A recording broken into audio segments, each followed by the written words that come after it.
So when you first read the script and you first saw Nathan, his growth has been really beautiful because he started out as like this like self-absorbed, narcissistic guy, or at least he has tendencies that way. And ultimately, no, those are fair. That's fair. Is that a fair assessment? Okay, because then he has this intense vulnerability and this relatability that ultimately comes out throughout that first season, and then ultimately the seasons subsequent after that, and makes him such a lovable guy. Was it rewarding to track that growth over the 4 years? And was that something that was important to you guys the entire time? Yeah. When I first met with Greg on the project, I said to him, like, you didn't mean to, but you wrote Nathan in my voice. I was like, this guy's me. And we had this great talk, and we sat down, and he was like, my daughter showed me a movie you were in, and I thought you were great. And I was like, I'm a huge fan of yours. This is really cool. And I ended up cold reading like 3 scenes, doing the 3 scenes he had given me. We met for like 45 minutes, and it was the best audition I've ever had. And I left, and I phoned my agents. And I don't know about you, but I never think an audition goes well. I'm always like, well, I'll never work again. That was terrible. Yeah. And I phone my agents. I'm like, that's the best audition I've ever had. I think it went great. I think I got a shot at this. And they phone me. They're like, Greg loves you. You were the first person to ever read for him. So he needs to see other people. I'm like, okay, sure. So about a week later, they phoned me and they were like, he's going in a different direction. He loved you, but it's not working out. No, that's the worst. Yeah. I hate that feedback. I know. I was like, can I do anything? Like, is there nothing? And then about a month later, it was the Wednesday night before Thanksgiving Thursday, would have been 2018. And my agent phone was like, you're going back into screen test on Monday for Greg. And I thought it was like me and a bunch of guys. I go in and it's just me. And Greg's like, hey, it'd be great if, or he goes, you were the first person to audition for this. It'd be cool if you were the last. And I was like, yeah, that'd be really cool. And I spent the next 3 weeks chemistry reading with Nora's and Ingrid's and not having the job and just hoping that I didn't act my way out of the job. And eventually nobody at Amazon would say yes or no. And Greg eventually was just like, guys, it's him. He's my guy.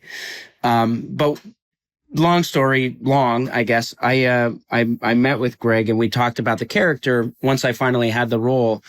And a big part of the first season are his memories and what he doesn't remember about his past. And, and you meet this guy who, like you said, is this kind of egotistical, self-absorbed narcissist, but I don't think he's a bad guy when you meet him. I don't think I don't think he's meaning to do harm to anybody. I don't think there's intent. And then he goes on this journey with Nora, and she shows him a different world and kind of gives him perspective on things. And he starts to grow as a person. And then you find out these memories at the same time. The audience and the character find out the memories at the same time. And you're like, damn, this guy was an asshole.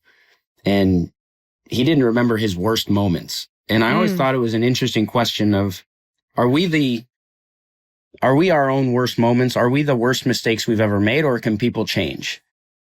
And over the course of the show, Nathan learns from Nora and grows as a person and becomes a totally different person than he was in season 1. In season 1, you have this guy who would do anything to save himself, put himself first. And in the series finale, you have a guy who just wants the person he loves to be happy. Yeah. Which I think is beautiful. Yeah. This show is brought to you by BetterHelp. Okay, guys, let's be completely honest for a second.